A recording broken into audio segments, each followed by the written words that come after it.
तुम्ही मला भक्ती द्या, मी तुम्हाला स्थैर्य देतो, दाखवतो. नाही जर अनुभवला तर भक्तीसाठी काहीच नाही, सोहळं लागत नाही. तसं जगात कोणी जिवंत जो माणूस आहे तो शाकाहारी पण नाही आणि मांसाहारी पण नाही. त्या सगळ्या आपल्या कल्पना आहे. तर ज्या अर्थी तुम्ही हवा घेता, ज्या अर्थी तुम्ही पाणी पिता, याचा अर्थ तुम्ही कधी शाकाहारी असूच शकत नाही. दही खातो आपण, बॅक्टेरिया तयार झाल्याशिवाय, सायट्रिक अम्लाची अभिक्रिया झाल्याशिवाय दही तयार होणार नाही. माफ करा, रागवू नका. विज्ञान या विभागामध्ये पहिला विभाग काय होता? निसर्ग. दुसरा विभाग काय होता? अध्यात्म. आता तिसरा विभाग काय चालू आहे? विज्ञान. दुधाला सायट्रिक अम्लाची अभिक्रिया झाल्याशिवाय दही तयार होणारच नाही. खातो की नाही? तुमचा जो आहार आहे तो घ्या ना, परंतु भक्ती करा ना. त्या आहाराची नाटकं करून नाही ना बाबा, आम्हाला माळ घालत होणार नाही, आम्हाला हे होणार नाही, आम्हाला ते होणार नाही. पशु बनशील. त्यामुळे जास्तीत जास्त सात्विक होण्याचा प्रयत्न करा. आहार जो आहे सात्विक सांगितलेला तो आवश्यक आहे, कारण तुमच्या रक्तामध्ये तशा प्रकारचे हार्मोन्स तयार होतात. काही समाजातले लोक चालतच नाही, माणसाला कसे विकून मारल्यासारखे मारून टाकतात. असा हलिकत आहे आम्हाला.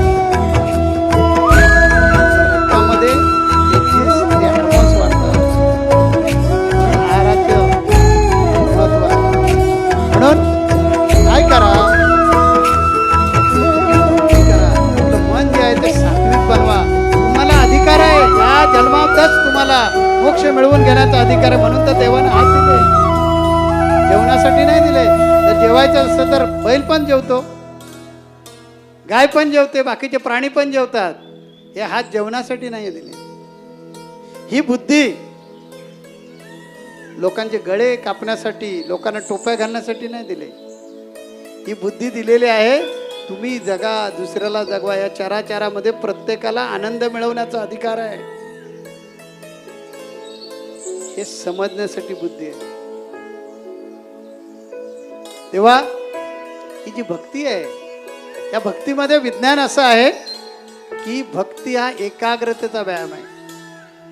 आणि तो भक्तीचा व्यायाम जर आपण घेतला तर आपल्या संयम वाढतो. इथे जेवढे लोक बसलेले आहेत त्यांना कुणाला नको आहे संयम, त्याने हात वरती करा. एक पण भेटणार नाही. ज्यांच्याकडे संयम नाही ना ते उतावळे असतात. तो डॉक्टर असू दे, शास्त्रज्ञ असू दे, वकील असू दे, इंजिनियर असू दे. जीवन जगण्यासाठी उत्कृष्ट पद्धतीचं जीवन, ज्याला समतोल जीवन जगायचं आहे, त्याला संयम आवश्यक आहे. आणि तो कुठल्याच वाण्याच्या दुकानामध्ये भेटत नाही. तो अंतःकरणात तयार होत असतो. आपल्यामध्ये समयसूचकता आवश्यक आहे. आपल्यामध्ये प्रगल्भतेची आवश्यकता आहे. आपल्याला साधक बाधक विचार करण्याची आवश्यकता आहे. आपल्यामध्ये नेतृत्व करण्याचा गुण विकसित झाला पाहिजे.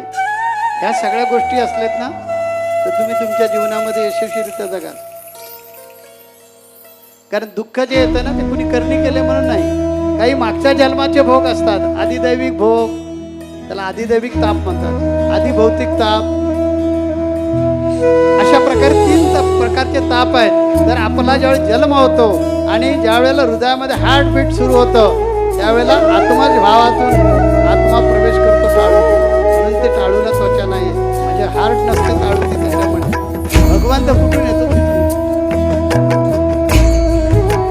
आणि तो ज्यावेळी प्रवेश करतो त्यावेळी सगळं पाप आणि पुण्याचं सगळं गाठोडं. आणि जे जे काय करतो ना आपण ते भोगावं लागतं. म्हणून ते बरेच जण बोलतात ना की मी एवढा आत्ता चांगला वागतो आणि तो माणूस इतका वाईट वागतो, इतका वाईट होतो. कोण वागणं होतं आणि मी एवढा चांगल्या मार्गाने वागतो. त्याचं काय, तो डिपॉझिट मागचं वापरतो.